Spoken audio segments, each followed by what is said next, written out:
Bugis dalam Perspektif Melayu oleh Dr. Abdul Hafi, SAG, MPD, MM. Di sepanjang pesisir Sumatera Timur, di pulau-pulau Riau Lingga yang berderet di tengah jalur pelayaran, hingga ke Johor dan Semenanjung Malaysia, laut tidak pernah dipahami sekadar sebagai pemisah antar tanah. Bagi masyarakat Melayu, hamparan air itu justru merupakan jalan sejarah, ruang perjumpaan manusia, gagasan, dan kekuasaan yang membentuk wajah kawasan maritim Nusantara selama berabad-abad. Ombak membawa bukan hanya kapal dan barang dagangan, tetapi juga cerita, adat, serta jaringan sosial yang terus tumbuh dari satu pelabuhan ke pelabuhan lain. Dari selatan Nusantara, layar-layar perahu mengembang mengikuti angin musim. Kelompok-kelompok manusia menempuh samudra. Para pedagang yang mencari pasar baru, para prajurit yang mengikat persekutuan, dan para perantau yang berharap membangun kehidupan di negeri seberang. Mereka singgah di pelabuhan-pelabuhan Melayu, bernegosiasi, menetap, atau melanjutkan pelayaran ke horizon berikutnya, meninggalkan jejak dalam struktur ekonomi, politik, dan budaya setempat.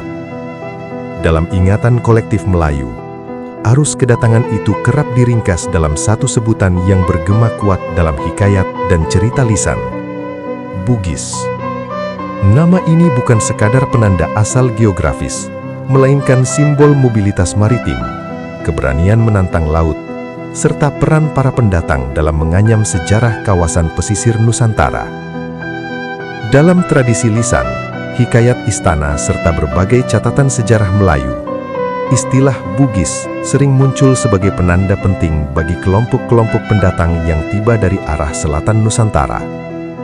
Penyebutan ini tidak selalu merujuk secara ketat pada satu etnik tertentu, sebagaimana dipahami dalam kajian antropologi modern.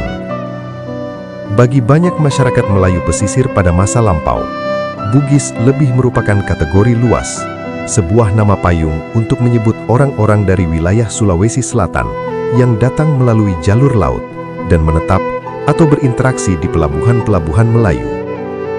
Dalam imajinasi kolektif itu, Bugis digambarkan sebagai figur-figur yang terbiasa menantang ombak dan membaca angin musim. Mereka hadir sebagai pelaut ulung yang menguasai rute perdagangan, sebagai pedagang yang membawa komoditas dari negeri jauh, sebagai prajurit bayaran yang menawarkan jasa dalam konflik antar kerajaan, atau sebagai perantau biasa yang berharap memperoleh kehidupan lebih baik di tanah seberang. Setiap kedatangan membawa kemungkinan baru, persekutuan politik, pertukaran budaya, hingga perubahan struktur sosial di pesisir. Cara pandang yang menyederhanakan identitas etnik bukanlah sesuatu yang unik dalam sejarah Nusantara. Pada masa kolonial, penguasa Eropa kerap menggunakan istilah-istilah umum untuk menyebut kelompok masyarakat yang sesungguhnya sangat beragam secara bahasa, adat, dan sejarah. Berbagai komunitas dari wilayah Indonesia Timur misalnya, sering digolongkan sebagai orang Ambon, meskipun di dalamnya terdapat banyak kelompok berbeda dengan identitas lokal yang khas. Demikian pula masyarakat Sumatera Barat kerap diringkas dalam sebutan Minangkabau, walaupun wilayah tersebut dihuni oleh beragam nagari dengan variasi adat, dialek, dan struktur sosial yang tidak selalu seragam. Penyederhanaan semacam ini lahir dari sudut pandang luar yang lebih menekankan kemudahan klasifikasi administratif atau persepsi umum daripada pemahaman mendalam terhadap keragaman lokal. Dalam konteks dunia Melayu tradisional, pola serupa juga tampak dalam penggunaan istilah Bugis. Sebutan ini tidak selalu dimaksudkan sebagai definisi etnografis yang presisi, melainkan kategori luas bagi para pendatang dari arah selatan yang dikenal piawai berlayar dan aktif dalam jaringan perdagangan maritim. Dengan demikian, dalam sumber-sumber Melayu lama, Bugis sering tampil sebagai simbol mobilitas laut dan keberanian merantau, bukan sekadar nama satu kelompok etnik tertentu. Cara pandang ini membantu menjelaskan mengapa label tersebut melekat kuat dalam ingatan kolektif Melayu, meskipun realitas di baliknya jauh lebih kompleks dan berlapis. Seiring berjalannya waktu, citra Bugis dalam ingatan kolektif Melayu berkembang melampaui gambaran sebagai pelaut dan perantau semata. Dalam berbagai sumber sejarah dan tradisi lisan, mereka mulai diasosiasikan dengan keberanian menghadapi risiko, kemampuan militer yang terorganisasi, serta kecakapan membangun aliansi politik di tengah persaingan antar kerajaan pesisir. Kehadiran kelompok-kelompok Bugis di pusat-pusat kekuasaan Melayu memperlihatkan bahwa mereka tidak hanya bergerak di jalur perdagangan, tetapi juga terlibat aktif dalam dinamika politik regional yang kompleks. Sejak abad ke-17, tokoh-tokoh Bugis tampil menonjol dalam sejarah Kesultanan Johor Riau Lingga, yaitu sebuah entitas politik penting di kawasan Selat Malaka. Para bangsawan dan panglima Bugis memainkan peran sebagai penopang kekuasaan, penengah konflik, sekaligus aktor strategis dalam pergantian elit istana. Keterlibatan ini membuat nama Bugis semakin lekat dengan dunia politik Melayu, dipandang sebagai kekuatan yang mampu mempengaruhi arah pemerintahan dan stabilitas kerajaan. Dalam ingatan masyarakat Melayu, reputasi tersebut kemudian membentuk citra ganda. Bugis dipandang sebagai mitra yang berharga dalam diplomasi dan pertahanan, tetapi juga sebagai aktor tangguh yang harus diperhitungkan. Persepsi inilah yang menempatkan Bugis bukan sekadar sebagai pendatang laut, melainkan sebagai bagian dari jaringan kekuasaan yang ikut mengukir sejarah politik pesisir Nusantara. Dari sudut pandang masyarakat Melayu, kehadiran Bugis di pusat-pusat kekuasaan pesisir dipahami sebagai munculnya sebuah kekuatan perantau yang membawa dinamika baru dalam politik istana. Mereka bukan hanya kelompok pendatang yang menetap di pelabuhan, melainkan aktor-aktor yang mampu memainkan peran strategis dalam perebutan pengaruh dan pengambilan keputusan di lingkungan kerajaan. Dengan jaringan maritim yang luas, pengalaman militer, serta kemampuan membangun hubungan lintas wilayah, tokoh-tokoh Bugis sering dipandang sebagai kekuatan yang dapat mengubah keseimbangan politik yang telah mapan. Dalam catatan sejarah Melayu, posisi Bugis kerap muncul dalam berbagai wajah, sebagai sekutu yang membantu menguatkan kekuasaan sultan, sebagai penantang dalam konflik internal, dan sekaligus sebagai mitra yang menentukan arah pemerintahan. Fleksibilitas ini menjadikan mereka figur yang diperhitungkan di istana, mampu bergerak di antara loyalitas politik, kepentingan ekonomi, dan strategi diplomasi. Kehadiran mereka memaksa elit Melayu untuk bernegosiasi, beradaptasi, dan membangun pola hubungan baru yang lebih kompleks. Sejarah Melayu pun mencatat bahwa pertemuan antara dua dunia, Melayu dan Bugis, tidak semata-mata berlangsung di pasar atau pelabuhan, melainkan juga di ruang-ruang kekuasaan, tempat keputusan politik dirumuskan. Persilangan ini melahirkan aliansi, rivalitas, dan struktur pemerintahan baru yang membentuk perjalanan kawasan Selat Malaka. Dalam narasi ini, Bugis tampil bukan sekadar sebagai pelaku ekonomi maritim, melainkan sebagai bagian dari proses panjang pembentukan politik pesisir Nusantara. Namun perjalanan Bugis di dunia Melayu tidak berhenti di lingkungan istana dan lingkaran elit politik semata.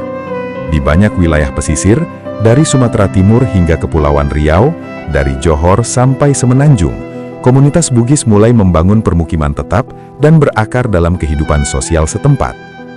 Proses ini berlangsung secara bertahap melalui interaksi sehari-hari di pelabuhan, pasar, dan kampung nelayan, hingga melahirkan jaringan kekerabatan yang menyatukan pendatang dengan masyarakat lokal. Perkawinan antara orang Bugis dan bangsawan Melayu menjadi salah satu jalur penting integrasi, membuka ruang bagi percampuran garis keturunan, sekaligus memperkuat posisi sosial kedua belah pihak. Bersamaan dengan itu, komunitas Bugis mengadopsi adat Melayu Islam yang berlaku di wilayah pesisir, menggunakan bahasa Melayu sebagai lingua franca, serta berpartisipasi dalam lembaga-lembaga pemerintahan setempat, baik sebagai pejabat, panglima, maupun tokoh masyarakat. Adopsi ini tidak berarti hilangnya identitas asal, melainkan menunjukkan kemampuan beradaptasi dalam konteks budaya baru. Perlahan, batas antara pendatang dan orang tempatan menjadi semakin kabur. Generasi demi generasi lahir dan tumbuh di tanah pesisir Melayu, menghayati tradisi lokal, sekaligus mewarisi ingatan leluhur tentang asal-usul dari selatan. Dalam ingatan kolektif masyarakat Melayu, sosok Bugis pun berubah, dari perantau yang datang lewat ombak, menjadi warga pesisir yang turut membentuk denyut kehidupan sosial, ekonomi, dan budaya kawasan maritim. Pandangan Melayu pada Bugis di era kekinian. Dalam konteks kekinian, masyarakat Melayu khususnya di wilayah pesisir Sumatera Timur, Kepulauan Riau, Johor, dan Semenanjung Malaysia, tidak lagi memandang Bugis semata-mata sebagai kelompok pendatang dari Sulawesi Selatan, sebagaimana dalam ingatan tradisional. Interaksi etnik yang intens, serta proses integrasi yang berlangsung lama, telah membentuk persepsi baru, di mana Bugis dipahami sebagai bagian dari komunitas pesisir Nusantara, yang bersama-sama membangun ruang sosial, ekonomi, dan budaya kawasan maritim. Migrasi Bugis yang dahulu dipandang sebagai kedatangan orang luar, kini banyak berubah menjadi sejarah keluarga dan komunitas lokal. Di berbagai kampung pesisir, keturunan Bugis telah menyatu dengan Melayu melalui perkawinan, pertukaran adat, dan penggunaan bahasa sehari-hari.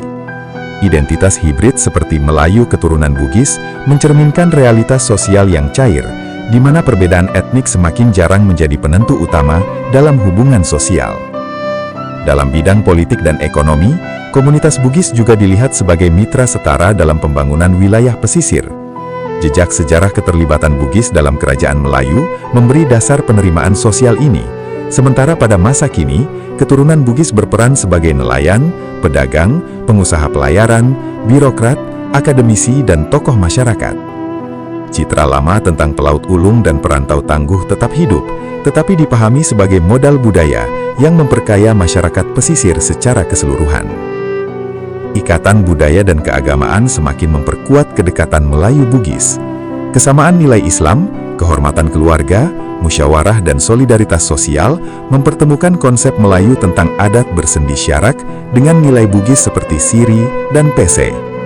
Keselarasan ini tampak dalam praktik gotong royong, kehidupan masjid, serta upacara adat yang memperlihatkan persilangan budaya dalam kehidupan sehari-hari. Perkembangan pendidikan, media, dan kajian sejarah turut membentuk cara pandang Melayu terhadap Bugis di masa kini. Istilah Bugis tidak lagi digunakan secara longgar, melainkan dipahami sebagai identitas etnik yang spesifik dalam kerangka sejarah Nusantara yang majemuk. Di ruang publik kontemporer, hubungan Melayu-Bugis semakin direpresentasikan sebagai kisah koeksistensi dan kerjasama lintas generasi, menandai persyevan dari citra pendatang menuju pengakuan sebagai bagian integral dari masyarakat pesisir. Berlayar perahu di Laut Biru, singgah sejenak di Pulau Penyengat, Melayu dan Bugis bertaut padu, sejarah panjang jadi hikayat. Angin musim membawa layar menuju pelabuhan di tepi seberang, bersatu budaya membina layar, warisan lama terus dikenang. Ombak bergulung di Selat Malaka, burung camar terbang ke pesisir, datang berlayar kini bersaudara, Bugis dan Melayu sejiwa sejalur. Terima kasih telah menyimak kisah ini. Salam Melayu bertuah, salam budaya yang humanis. Wassalamualaikum warahmatullahi wabarakatuh.